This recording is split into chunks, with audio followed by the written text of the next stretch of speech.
आठवणी म्हणजे मागच्या 10 महिन्याच्या कार्यकालात मी अतिशय संघर्ष त्या ठिकाणी करत आहो आणि नक्कीच एवढ्या संघर्षानंतर मला ही तिकीट मिळाली.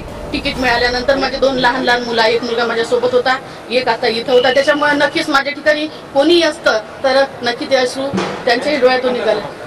आपल्याला माहित आहे संघर्ष केल्याशिवाय माणूस मजबूत होत नाही आणि आपण बघितलं असेल की या सगळ्या संघर्षाच्या काळात मी एक स्टेटस ठेवला होता की जितना संघर्ष बड़ा होगा जीत उतनी ही शानदार होगी.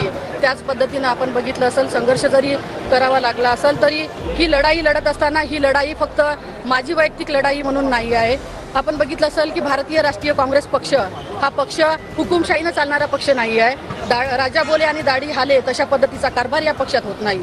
हा पक्ष भारतरत्न डॉक्टर बाबासाहेब आंबेडकरांच्या संविधानावर चालणारा पक्ष आहे आणि संविधानात आपल्याला सांगितलं आहे की संविधानात लोकशाही स्वातंत्र्याचा अधिकार आहे. जरी केली तर तो त्यांचा नैतिक अधिकार आहे. त्याच्यामुळे आताची आमची लढाई ही हुकुमशाही विरुद्ध लोकशाहीची लढाई आहे. ही लढाई आमची लोकशाही आणि संविधान वाचवण्याची लढाई आहे. त्याच्यामुळे सगळे एकत्र येतील आणि काम करतील. गेल्या वेळेस सांगितलं की पक्षाचे जे ध्येय धोरण आहे, आमचा पक्ष हा लोकशाहीवर चालणारा पक्ष आहे, भारतीय राज्यघटनेवर चालणारा पक्ष आहे. त्याच्यामुळे त्यांना उमेदवारी मिळाली असती तर पक्षश्रेष्ठीने जो आदेश दिला असता तो त्यांनी फॉलो केला असता. मला उमेदवारी मिळाली तर तो आदेश ते देखील फॉलो करतील आणि ही लढाई आमची संविधान आणि लोकशाही वाचवण्याची लढाई आहे. त्याच्यामुळे तळागाळातील सगळे पदाधिकारी कार्यकर्ते एकत्र येऊन ही आम्ही लढाई लढणार. उमेदवारी अर्ज कधी भरणार? उमेदवारी अर्ज आम्ही नामांकन अर्ज येत्या 27 तारखेला दाखल करणार आहोत आणि पक्षश्रेष्ठी म्हणून जिल्ह्यातील आजी माजी मंत्री असतील, आमदार असतील, खासदार असतील सगळ्यांना आम्ही त्या ठिकाणी निमंत्रित करणार आहोत आणि विरोधी पक्ष नेते म्हणून ते 100%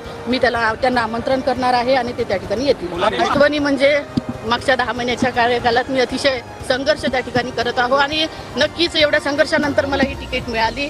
तिकीट मिळाल्यानंतर माझे 2 लहान लहान मुलं, एक मुलगा माझ्या सोबत होता, एक आता इथं होता. त्याच्यामुळे नक्कीच माझ्या ठिकाणी कोणीही असतं तर नक्की ते अश्रू त्यांच्याही डोळ्यातून निघाले. नक्कीच आज राजकारण करत असताना त्यांच्या पावलावर पाऊल ठेवत त्यांच्या विचारावर मी चालत आहे. आज त्यांच्यामुळे मी या ठिकाणी सक्षम आमदार म्हणून काम करत आहे. आयुष्याच्या प्रत्येक वळणावर, प्रत्येक निर्णयात त्यांची उणीव मला कायम जाणवणार आहे. नमस्कार, मराठी माती या यूट्यूब चॅनलमध्ये आपलं सर्वांचं स्वागत आहे. राजकीय बातम्यांचा आढावा घेण्यासाठी आपल्या चॅनलला नक्कीच सबस्क्राईब करा. धन्यवाद.